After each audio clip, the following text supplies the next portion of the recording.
por Santiago del siglo II y vivían concretamente en las cuevas del monasterio, dentro de la montaña.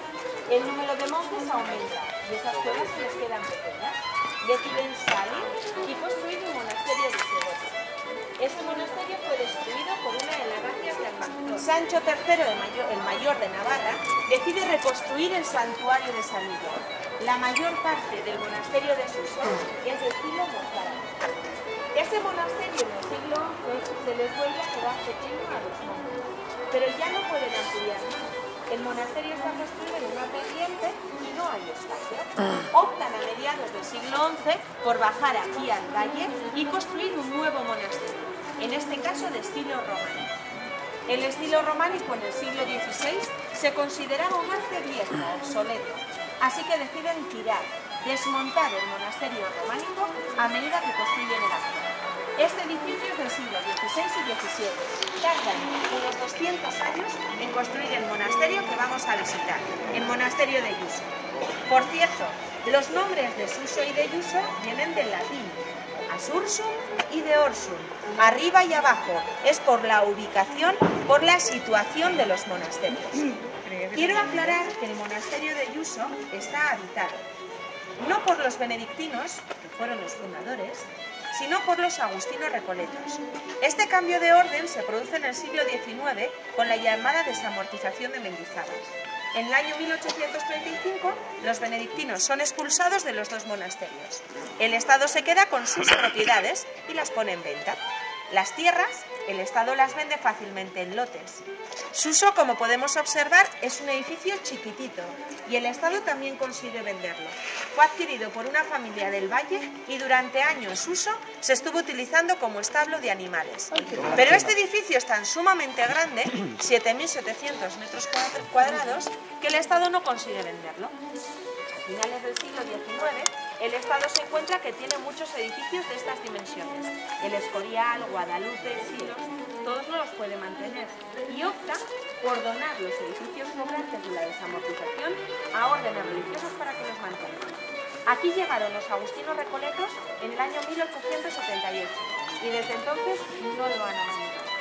Comentarles también, si tienen curiosidad, que ahora tan solo hay 2 frailes habitando este. Concretamente es una edición facsímil. En una edición facsímil se reproduce todo, el tamaño, el color, incluso los defectos que el original pueda tener. En el año 900, en el siglo X, un monje escribe un códice. Este códice trata diferentes temas, litúrgicos fundamentalmente, por ejemplo, la vida y milagros de San Cosme y San Damián o los sermones de San Cesario. Y lo escribe en la lengua culta, en latín. Es lo que nosotros podemos observar en las copias con letra más gruesa. 100 años después, en torno al año 1000, otro monje diferente coge el códice, lo lee y lo interpreta. Las interpretaciones las va anotando entre las líneas o en el margen, pero ya no las escribe en la lengua culta, sino en la lengua que hablaba el pueblo, el castellano antiguo o la lengua romance. Aparecen unas 900 glosas en el Códice 60. Unas 120 glosas son palabras, traducidas literalmente del latín al castellano, como casa, madera, iglesia. El resto de las glosas son frases, tienen una estructura gramatical. En la gramática se fijaron los lingüistas para ver la evolución de la lengua. Un idioma nace cuando puedes escribir y sobre todo expresar todo lo que piensas, no palabras sueltas. Aquí radica la importancia del Códice 60, que por primera vez se reflejan de una manera escrita los cambios gramaticales del latín al castellano, como por ejemplo la introducción de los artículos. En latín no existían, eran las declinaciones, aquí ya se empiezan a reflejar. San Millán también es la cuna de la lengua vasca. Mezcladas con las glosas en castellano, aparecen 2 frases escritas en vascuence. Todas las glosas fueron realizadas por un mismo monje, todas tienen el mismo tipo de letra. Hay 2 posibles alternativas para explicar el origen del vascuence en esta zona. O en esta zona se hablaba el vasco, o el monje era vasco. Les acabo de comentar que aparecen unas 900 glosas, Si en tan solo 2 ocasiones el monje escribe en lengua vasca, eso nos está indicando que la gente del pueblo no lo hablaba, no lo entendía. Los expertos, por lo tanto, se inclinan por la otra hipótesis, por pensar que la lengua materna del monje era la lengua vasca. No les voy a poder decir cómo se llamaba el monje glosador porque no lo sabemos, es anónimo. Entre el monje glosador y Gonzalo de Berceo transcurren aproximadamente unos 200 años, así que Gonzalo de Berceo jamás pudo escribir las glosas emilianenses. Gonzalo de Berceo fue el primer poeta en lengua castellana, el primer escritor que firma sus obras. Lo único que unía a estos dos personajes, al monje glosador y a Gonzalo de Berceo, fue el monasterio de Suso. Ambos personajes, pero en épocas diferentes, habitan en el monasterio de Ávila. El códice original, como ya les he comentado, pues está en Madrid, en la Real Academia de la Historia. También les he comentado la fecha. Se encuentra en esta localidad desde el año 1821. Les acabo de mencionar la desamortización de Mendizábal. Se produce en el año 1835, pero el Estado ya la estaba preparando desde comienzos del siglo XIX. En el año 1821, el Estado decide recorrer los monasterios que tenía pensados desamortizar y va recogiendo la documentación más importante de cada uno de ellos. De este monasterio, concretamente, se llevan toda la documentación anterior al siglo XIII. Fueron 72 códices, que se catalogan en ese momento como documentación histórica. Por eso se envían a la Real Academia de la Historia. ¿De acuerdo? Bueno, ¿alguna duda o alguna pregunta respecto a las glosas? Lo que les acabo de explicar es lo más importante de la visita. Por ser la cuna del castellano y de la lengua vasca, ambos monasterios fueron declarados Patrimonio de la Humanidad en diciembre de 1900. Elementos góticos como los arcos apuntados en ojiva y la bóveda de crucería. Pero tanto las proporciones del claustro, la decoración, como los arcos de medio punto son aspectos renacentistas. Para construir este claustro, los monjes contratan a un arquitecto español, Juan Pérez de Solar, pero para decorarlo contrataron a un italiano, Andrés Rodi, que dejó la suavidad del gusto italiano en esta puerta manierista del año 1554. Se diferencia del plateresco español en el que este y las figuras no tienen tanto relieve y no están tan amontonadas. Los monjes hubiesen querido seguir con este tipo de decoración por todo el claustro, pero por una falta de presupuesto se limitan a la cornisa que da la vuelta, a los pies de las hornacinas y a los 380 medallones que vemos insertados en la bóveda. Todos ellos son diferentes entre sí y unos representan a personajes del Antiguo Testamento y otros motivos florales. El claustro se llama claustro procesional porque por él se realizan las procesiones cuando fuera llueve o nieva. Por este motivo, el claustro se construye paredando la iglesia y con una puerta de acceso. Por esta puerta, evidentemente, no se puede acceder. La iglesia está en obras y toda esta parte está levantada. ¿Recuerdan que al iniciar la visita les he hablado de un monasterio románico? Les he comentado que Suso se queda pequeño y en el siglo XI construyeron un monasterio aquí en el valle. También les he comentado que tarda aproximadamente unos 200 años en construir este monasterio, siglo XVI y XVII. Lo van construyendo en diferentes fases. Por este motivo vamos a encontrarnos diferentes estilos arquitectónicos a lo largo del recorrido. Lo primero que construyen los monjes de todo el monasterio es la iglesia. Comienzan las obras en el año 1504 y finalizan en el año 1540. De hecho, una vez que construyen esta iglesia, es cuando los monjes tiran, desmontan la iglesia primitiva, la románica, probablemente situada en lo que hoy en día es el claustro profesional. Bueno, pues eso pensábamos hasta hace unos meses, que comienzan las obras de restauración, hacen diferentes sondeos y encuentran la iglesia románica. Si se acercan, van a poder observar dos naves de la iglesia románica. Yo me quedo en el exterior y les explico. Se pueden asomar, luego pueden pasar. Una iglesia muy grande. Mide unos 70 metros de largo, 30 metros de ancho y unos 22 metros de alto hasta la cúpula. También podemos observar que los monjes disponían de dos coros, un coro alto atrás al fondo y un coro bajo situado en el centro de la iglesia. El coro alto era utilizado por los monjes como capilla de diario y se accede a él a través del claustro superior o el claustro de San Millán, que más tarde visitaremos. El coro bajo, por el contrario, solo se empleaba en las grandes celebraciones, los grandes oficios religiosos. El coro bajo divide a la iglesia en dos. La parte en la que estamos era la iglesia monasterial, donde las zonas de paso se amplían y las zonas al pueblo se reducen. Aquí solo se colocaban los monjes. En la parte de atrás, la iglesia parroquial o para el pueblo. Toda esa zona es obligatorio llevar casco. Pues porque están en obra. Se conserva el detalle de los pies. Fíjense, todavía se conservan la suela de las sandalias.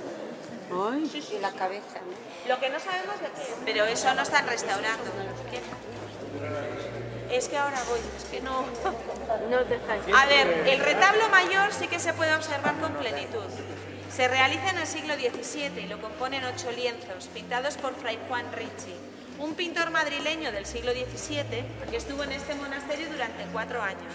La verdad es que dejó numerosas obras. El personaje que vemos a caballo en el cuadro central representa a San Millán, tal cual fue interpretado en la Edad Media. Cuentan las leyendas que San Millán como Santiago se aparecían durante la Reconquista ayudando a los reinos cristianos. ¿Cómo diferenciar a San Millán de Santiago cuando ambos se aparecen sobre caballo blanco? La diferencia más importante y que nunca varía es por la ropa.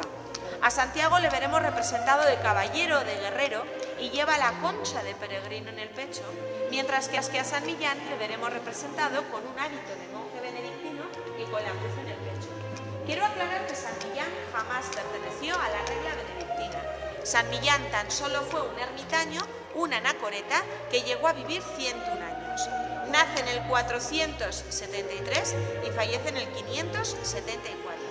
San Millán no pudo pertenecer a ninguna orden religiosa porque en el momento que San Millán vive, efectivamente, las reglas no habían llegado todavía a la península.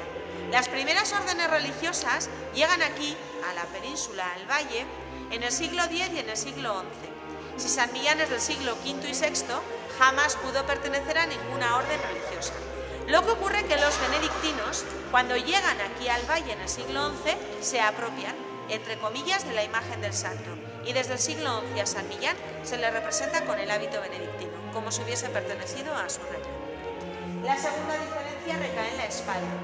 A Santiago le veremos con una espada castellana o recta y a San Millán con una espada flamígera o en forma de llama. Bueno, antes de abandonar la iglesia quiero comentarles el último detalle. En los equinoccios 21 de marzo y 21 de septiembre, entre las 5 y las 6 de la tarde, entra un rayo de sol por aquel ojo de buey que vemos atrás al fondo, atraviesa el círculo del retablo y se queda a comienzos de la vía sacra, entre los dos bancos concretamente, formando una elipse perfectamente centrada en la vía sacra. Este era un modo que tenían los monjes de comprobar, de verificar si la iglesia estaba bien orientada, bien construida. Habitualmente, los monjes colocaban el altar orientado hacia el este, hacia la Tierra Santa donde nace el Señor. Por si están interesados en poder observar este efecto, comentarles que se suele ver mejor el 21 de marzo, mañana, sobre las 5 de la tarde. Si no está lloviendo, o no está nublado, o no está nevando, ya nevar no creo que nieve, pero no es el primer año. ¿Vale? Corresponde a la etapa de bueno, hay dos puntos a destacar en esta sala. En primer lugar, la buena conservación de los restos. No han sido restaurados desde el año 1765 que fueron pintados. Fueron pintados por un cántabro llamado José Vejas. ¿Y por qué se conservan en perfecto estado? Pues fíjense en el suelo. Es por el alabastro. El alabastro tiene dos propiedades fundamentales. En primer lugar, es una piedra muy porosa que absorbe perfectamente la humedad, hace desecante. Pero también el alabastro se calienta con bastante facilidad y mantiene una temperatura constante en la sala. Hace también de regulador térmico. Los dos requisitos necesarios para la conservación de las pinturas. Los benedictinos conocen las propiedades que tiene el alabastro y deciden aprovecharse de ellas. De hecho, no es el único recurso que los monjes van a utilizar en la construcción del monasterio. A lo largo del recorrido les iré contando otros pequeños trucos que me ¿Han oído hablar en alguna ocasión de la pintura sobre cobre o de los cobres? Bueno, es la pintura que podemos observar sobre la cajonería. Hay un total de 29 cofres. Son del siglo XVII y pertenecen a la escuela flamenca. Es una técnica de hoy se caracteriza por el escuchen, este tipo de pintura está desde la época de los salsas. Lo que hace los pintores durante el siglo XVII es escultura. En vez de pintar sobre tela o sobre madera, lo que hacen es pintar sobre finas láminas de metal. El problema que presenta este tipo de pintura es que por cualquier pequeño roce o accidente, la pintura se descascara. Para evitar que esto sucediese, le daban una capa de cera por encima. El inconveniente que presenta la cera es que el polvo y la suciedad del ambiente se adhieren con bastante facilidad y al cabo de varias restauraciones, si estas no se hacen bien, los colores tienden a desaparecer. Los cobres fueron restaurados. En el año Diosas se llevan de San Millán cerca de 420 kilos. Se llevaron el niño Jesús porque pensaban que estaba realizado en oro. No es así. La sacristía del niño Jesús era de madera de nogal y estaba forrado con láminas de oro o con pan de oro como es el resto de la decoración.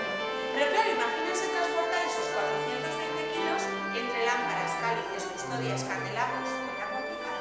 Las tropas francesas se instalan durante 3 días en el claustro superior y se dedican a fundir todo ese oro y ese plata. En ese momento, probablemente se dan cuenta que determinadas piezas eran de madera y las queman. Cuando regresan los monjes, no encuentran absolutamente nada. Lo que no se llevan de la sala son las mesas que la decoran. Cada una de ellas pesa unos 1000 kilos. El mármol es de una sola pieza y tiene unos 14 centímetros de grosor. Como podrán imaginar, las mesas tampoco las movemos nosotros. Vamos a ver el claustro superior. Este librito que tenemos en la vitrina es un cantoral o un libro de canto gregoriano. Nuestra colección, estos libros, son del siglo XVIII. Se copian en el siglo XVIII de unos documentos de unos cantorales más antiguos del siglo XIV. No les voy a poder mostrar nada de esta colección porque no ha llegado hasta nuestros días. A pesar que es una copia del siglo XVIII, quiero aclarar que las hojas no son de papel, están realizadas en pergamino, piel de terneros concretamente. Hemos calculado que fueron necesarios unos 70 animales para realizar cada cantoral, 70. No, de terneros ya crecidos, nacidos. Y fíjese por el tamaño de las hojas. Cada cantoral tiene entre 120 y 130 hojas. De cada ternero salían como máximo 2 hojas. Una en la parte de arriba y otra en la parte inferior. Si alguna hoja se agujereaba no valía, pero la tinta calaba por ahí y manchaba el resto de las hojas. Por eso se ha calculado que unos 70 animales por libro. La colección del monasterio se compone de 29 cantorales, pero hay uno que vale por 2, así que fueron necesarios unos 2100 terneros para hacer la colección que más tarde veremos. El texto es en latín y el canto es el gregoriano.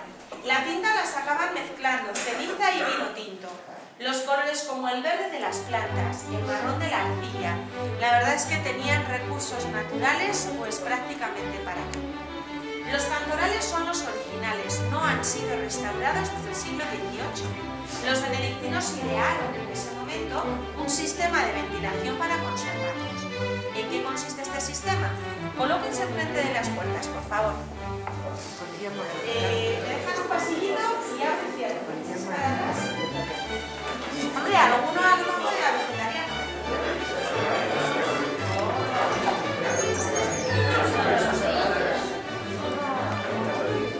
Aquí los guardaban. Bueno, ¿en qué consiste el sistema de ventilación? El libro gordo de La encuadernación de los cantorales es muy parecida a la de los libros de ahora. Si observamos este cantoral que está más deteriorado, vamos a ver cómo con sogas con cuerdas de 2 en 2. Las tapas son de madera de nogal para evitar que el pergamino se arquee y todo el cantoral está forrado con piel de toro. Lo que nosotros observamos es una colección completa de cantorales. Los 29 libros comprenden un año litúrgico. Aquí están recogidas las canciones y los rezos de un año. Solo hay 5 colecciones completas de cantorales en toda España. Hay una en el Escorial, otra en el Palacio Real, en el Monasterio de Guadalupe, en la Catedral de Granada y el siglo XI y en el siglo XII respectivamente. ¿De acuerdo? Voy a empezar la explicación por los marfiles de San Millán, ya que son los más antiguos. San Millán pasa la última etapa de su vida y fallece en las cuevas del monasterio de Suso. En el siglo XI, cuando los benedictinos construyen el monasterio románico en el valle, deciden bajar de Suso lo más valioso. Estas eran las reliquias de San Millán. En aquella época, ¿cuántas más reliquias? Estas eran las reliquias de San Millán. En aquella época, cuantas más reliquias de santos importantes tuviese un monasterio, más peregrinación acudía y más donaciones dejaban. Las reliquias eran un factor económico importante. San Millán, como he comentado aparte del grupo, era el patrón en ese momento de Castilla, Navarra y parte de Aragón. Se pueden imaginar, por lo tanto, la peregrinación que a Suso acudía. Por ese motivo los monjes deciden guardar lo más valioso en el monasterio principal, en el monasterio románico. Un 26 de septiembre del año 1067, los monjes suben a Suso, levantan el sepulcro, sacan las reliquias de San Millán y las introducen en una primera arqueta. Esa arqueta todavía se conserva, está siendo analizada para una posible restauración. En el exterior de la arqueta, los benedictinos colocan 34 placas de marfil y, cubriendo la madera, colocaron láminas de oro y plata en relieve de 1 centímetro de grosor con piedras semipreciosas. La arqueta del siglo XI tenía la misma distribución que esta, solo que era más grande. Tanto impresiona esa arqueta a los franceses que deciden saquearla. Se llevan el oro, la plata y las piedras semipreciosas. Solo nos dejan los marfiles y porque pensaban que no tenía ningún valor. Esa arqueta del siglo XI se utilizó como relicario hasta el año 1944, momento en el que los agustinos recoletos realizan la arqueta que estamos observando. ¿Tienen claro el proceso de las dos arquetas? Sí, ¿verdad? Les acabo de comentar que colocan en el siglo XI 34 placas de marfil. Hoy en día tan solo quedan 24 marfiles y no todos ellos están en este monasterio. Con el paso de los años han aparecido marfiles de San Millán en Nueva York, San Petersburgo, Viena, Florencia o Boston. Los marfiles desaparecen durante la desamortización de Mendizábal. El monasterio en el siglo XIX está abandonado 43 años, pues durante este periodo de tiempo se producen estos robos y saqueos. 16 marfiles de las 24 tarjetas que existen en todo el mundo se conservan en el monasterio. Los están observando. ¿De acuerdo? En el momento que se caían los marfiles, siglo XI, los peregrinos, la gente del pueblo, no sabía ni leer ni escribir. Así que los monjes, por medio de estos dibujos o de estas caricaturas, muestran a los peregrinos la vida del santo.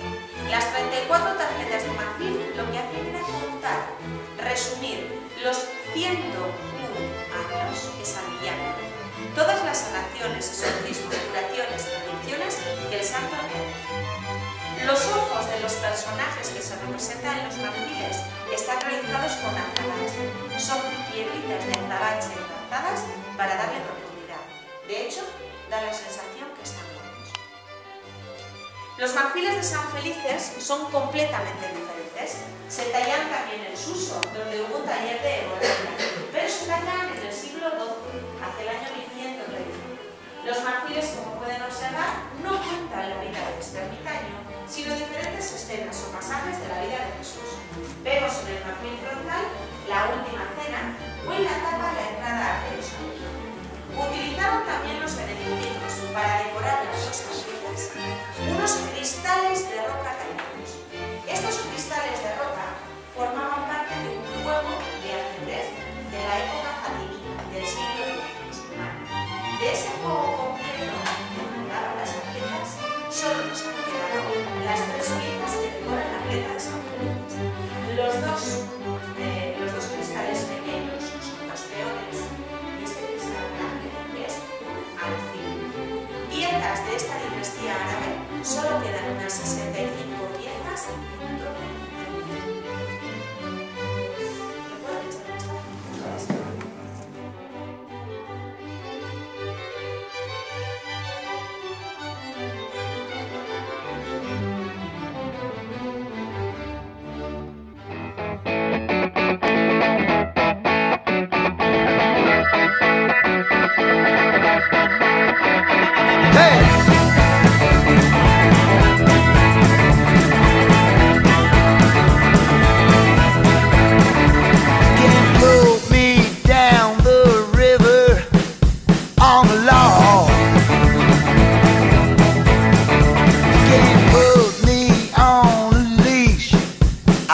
try to reach me, can't hold on. Don't try to teach me, I'm too far gone. Don't try to reach me, can't hold on. Don't try to teach me, I'm too far gone. Oh.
Originalmente no estuvo cubierta, como estamos viendo ahora, sino que fue la fachada de la iglesia, que se veía desde la calle. Y precisamente por este motivo todo es piedra, todo el conjunto es de piedra arenosa. La gran suerte que aquí tuvimos fue que en el siglo XVI decidieron cerrarla. Si no la hubiesen cerrado, imagínense lo que quedaría ahora, pues muy poquito. Y bueno, lo atractivo de verdad es el color. Lo que hace que este pórtico sea único, es el color. Entonces nosotros sabemos que estas pinturas, que este pórtico se pintó en dos ocasiones. La primera vez fue en el siglo XIV y la segunda en el siglo XVII. Así que estamos viendo la segunda policromía, la propia del siglo XVII. Lo importante es que está sin restaurar, así que la estamos viendo tal y como debía de ser en el pasado. Por eso tiene tantísimo valor artístico lo que nosotros pues tenemos ahora delante, esta maravilla del pórtico. Bueno, pues ahora nos vamos a fijar en lo que aquí aparece representado. Como ven ustedes, en el centro está la Virgen. La iglesia está dedicada a la Virgen María y de hecho el nombre es Iglesia de Santa María de los Reyes. Sin ninguna duda es la imagen más atractiva de todas, es la imagen más artística y más bonita. Por lo que de verdad llama la atención la Virgen, fíjense bien, es por su naturalidad, es por su cercanía a nosotros. Fíjense en el gesto de la cadera, como lleva hacia un costado para sujetar al niño, en la caída del vestido y sobre todo en la expresión. La Virgen se está riendo. Para tener 700 años no es la imagen habitual de aquella época, sino que es una imagen que rompe un poco con el pasado, con la norma de entonces. Y Y sobre todo es una imagen, como les digo, muy cercana, a la cual lógicamente en la Guardia se le tiene mucha devoción. Eso es muy importante también. Bueno, pues alrededor de la Virgen verán que están representados los 12 apóstoles, 6 en cada lateral. Son unas imágenes con unos rostros preciosos, con unos ojos que comunican muchísimo, las manos, los vestidos, todo a la perfección. Se les identifica muy fácilmente, simplemente hay que fijarse un poquito en los símbolos. Entonces, por ejemplo, el primero de la izquierda es San Pedro, lleva las llaves del cielo. El segundo, muy fácil, lleva una cruz que nos indica que fue crucificado, así que es San Andrés, que era hermano de San Pedro, y por eso siempre se les tiende a colocar juntos. Luego el tercero es Santiago el peregrino. Ya ven que va vestido como tal, con el bastón, el sombrero y la concha. Santo Tomás con el hacha es el siguiente, San Simón, que no lleva símbolo, y el último es San Mateo. Mateo fue apóstol y fue evangelista, y el ángel sobre el libro es el símbolo de su evangelio, así que ya ven que no tenemos demasiados problemas. En la parte derecha, el más cercano a la Virgen es así como un poquito más corpulento que los demás, la cabeza sobre todo, la tiene bastante grande. Se corresponde con San Pablo. Lo interesante, seguro que ustedes ya lo saben, es que San Pablo no fue apóstol. Entonces, si está representado entre ellos, es porque está ocupando el lugar de otro. A quien sustituye es muy fácil. A Judas. Judas no aparece en el... Luego, el segundo también es fácil. Es el más joven. Luego San Juan, evangelista, que aparece con el águila. El águila es el símbolo de su evangelio. Luego, el tercero es muy curiosa. Esta imagen utiliza un demonio. El demonio representa el mal, la tentación. San Felipe con los panes y con los peces del milagro, Santiago el menor y el último San Judas. Judas debió de haber dos, uno malo y otro bueno. Así que en este caso hablamos de bueno, Judas Tadeo. Y aquí en la esquina de la derecha observarán que fuera de lo que es el pórtico hay otras dos imágenes muy curiosas sobre las que podemos ver rey y reina. La iglesia lleva el nombre de Santa María de los Reyes, en honor al rey don Sancho Abarca y a su esposa doña Urraca, que fueron quienes en el siglo X mandaron construir la Guardia. Entonces, originalmente, durante 500 años, la Guardia perteneció al antiguo reino de Navarra, así que ellos fueron los reyes del reino de Navarra. Bueno, pues ahora nos vamos a fijar en todas las la parte superior del pórtico, lo que se denomina tímpano. Bueno, pues ustedes tienen que pensar que en el pasado, hace 700 años, la gente que vivía aquí en la Guardia no sabía leer ni escribir. La mayoría de ellos eran analfabetos. Entonces venían aquí para aprender y la función principal de este pórtico precisamente fue la de enseñar. Estamos ante un auténtico catecismo en piedra. Es como una especie de álbum de fotos. Poco a poco nos va contando la vida de la Virgen. La primera escena es la de la esquina de la izquierda en el primer piso. Verán ustedes que se corresponde con la anunciación. El ángel le dice a la Virgen que está embarazada y precisamente para que todos nos demos cuenta del detalle, verán que la Virgen ya está embarazada, ya tiene barriga e incluso se lleva la mano a ella para indicarnos.